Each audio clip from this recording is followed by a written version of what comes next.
Thanks for bringing me on board, Commander. I knew working with the Spectre would be better than life at CSEC. Have you worked with a Spectre before? Well, no, but I know what they're like. Spectres make their own rules. You're free to handle things your way. At CSEC, you're buried by rules. The damn bureaucrats are always on your back. Being a Spectre does have its advantages. Exactly my point. If I'm trying to take down a suspect, it shouldn't matter how I do it, as long as I do it. But CSEC wants it done their way. Protocol and procedure come first. That's why I left. So you just quit because you didn't like the way they do things? There's more to it than that. It didn't start out bad, but as I rose in ranks, I got saddled with more and more red tape.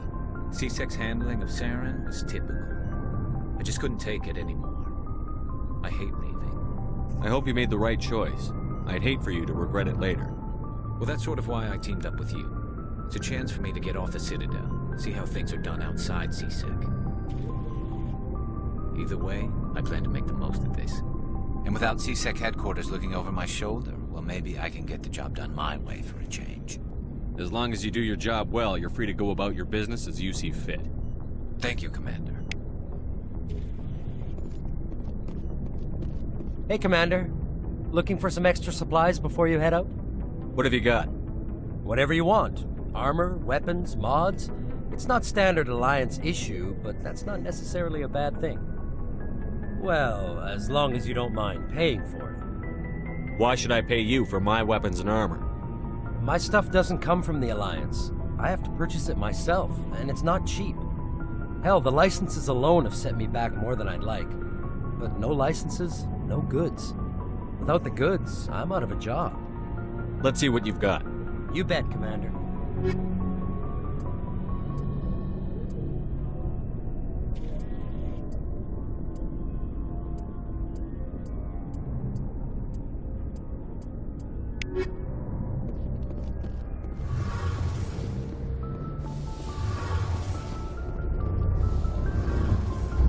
Hey, Commander, you know that Quarian, Tali?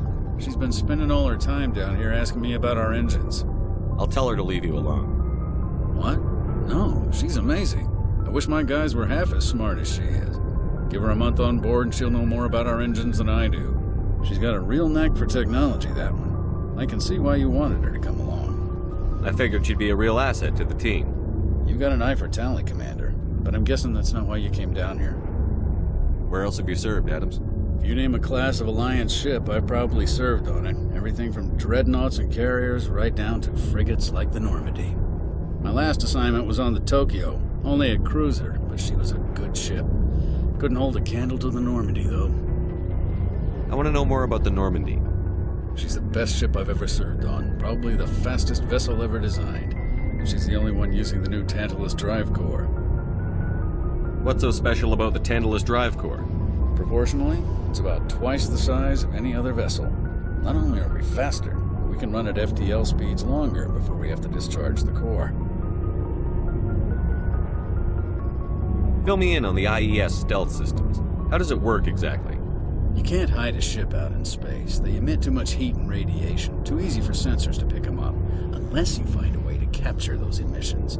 So our stealth systems trap the energy we give off in storage sinks built into the ship itself. No emissions to give away our location. Eventually the sinks have to be vented. More than a few hours silent running and they overheat. Cook us inside our own hull. There's no way for anyone to detect us?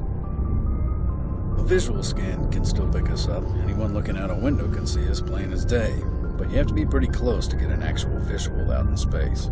Most vessels rely on scanners. As long as the stealth systems are engaged, they can't see us. Not unless we accelerate to FTL speeds. Why doesn't it work with faster-than-light travel? Cranking up the FTL blue shifts our emissions, pushes them into frequencies too high to capture in the sinks. As soon as we make the jump, it's like setting off a flare. Sensors can pick up our location whenever we enter or exit FTL flight, but for short-range missions, our stealth systems are amazing, and we've got the only one. Carry on, Adams. Aye, aye, Commander. Your ship's amazing, Shepard. I've never seen a drive core like this before. I can't believe you were able to fit it into a ship this small. I'm starting to understand why you humans have been so successful.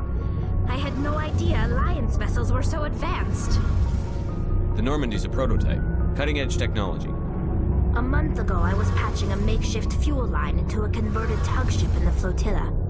Now, I'm sitting on board one of the most advanced vessels in Citadel space. I have to thank you again for bringing me along. Traveling on a vessel like this is a dream come true for me.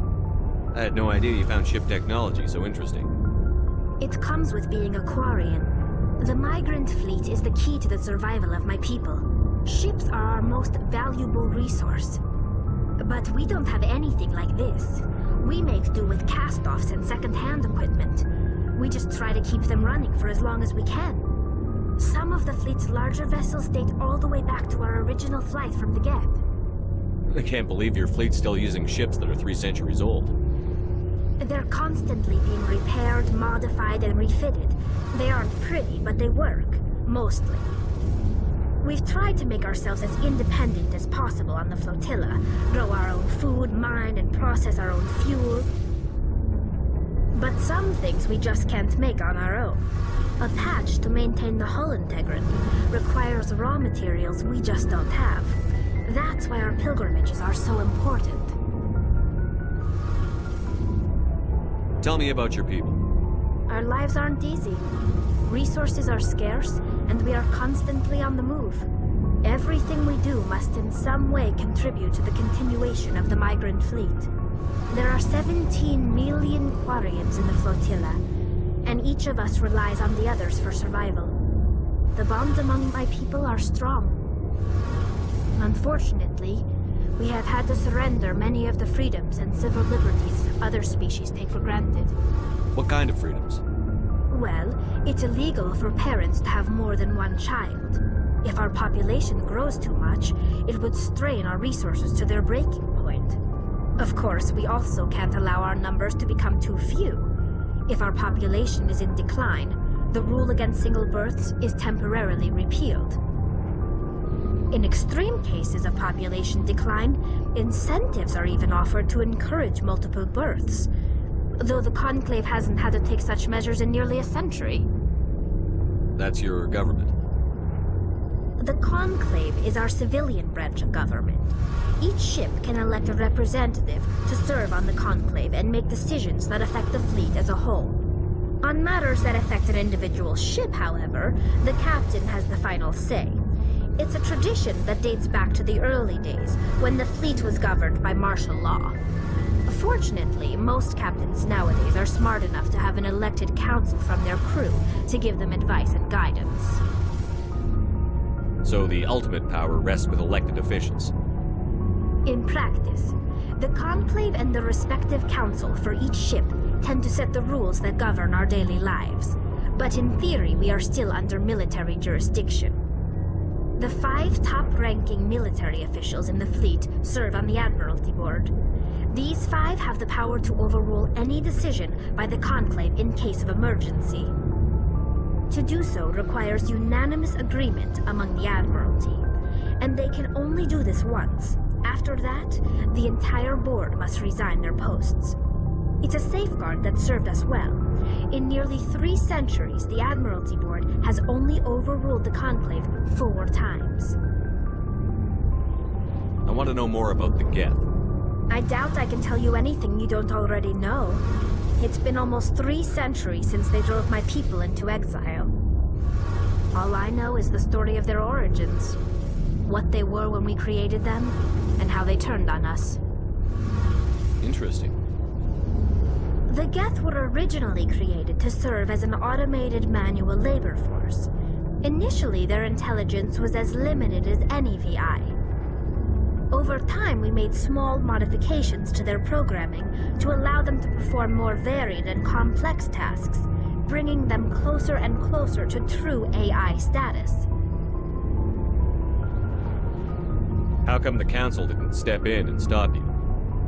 This wasn't true AI research. We may have been skirting the bounds of the law, but we never did anything that was actually illegal. The changes were so insignificant, so gradual, that we were able to control them. Or so we thought. But one thing we underestimated was the power of the neural network. A million Geth thinking simultaneously created an inherently unstable matrix. What made them rebel? As we built more and more Geth, their effective intelligence became more sophisticated, more abstract. One day, a Geth began to ask its Quarian overseer questions about the nature of its existence. Am I alive? Why am I here? What is my purpose? As you can imagine, this caused a near panic among my people. What did you do? It was inevitable the newly sentient Geth would rebel against their situation. We knew they would rise up against us, so we acted first. A general order went out across all Quarian-controlled systems to permanently deactivate all Geth. The Geth responded to this order violently. You can't blame them for fighting for their survival. We had no other choice. The Geth were already on the verge of revolution. By acting quickly, we had a chance to end the war before it began. The hope was that most of the Geth would still be little more than machines, incapable of organized resistance. But they had progressed much further than anyone anticipated. The war was long and bloody. Millions upon millions of Quarians died at their hands. In the end, we were forced to flee our own homeworld. We feared the Geth would pursue us, but they never came beyond the Veil. Now we drift through space, exiled, searching for a way to reclaim what was once ours.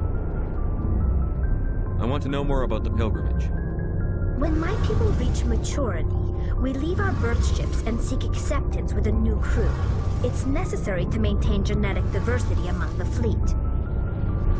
But no ship wants to accept someone who will be a burden on them. So, to prove our worth, we embark on a pilgrimage.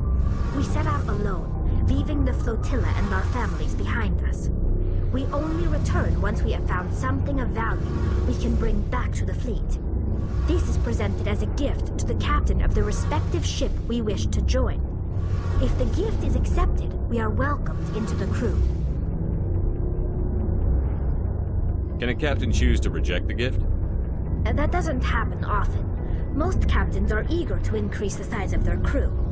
It increases their own standing in our society. Even when the gift is not particularly valuable, the captain usually accepts it out of a sense of tradition. However, there is a stigma to presenting a substandard gift. It's not the best way to make a good impression on a new community. Most pilgrims don't return until they find something worthwhile. I want to talk about something else. Like what? I should go. See you later.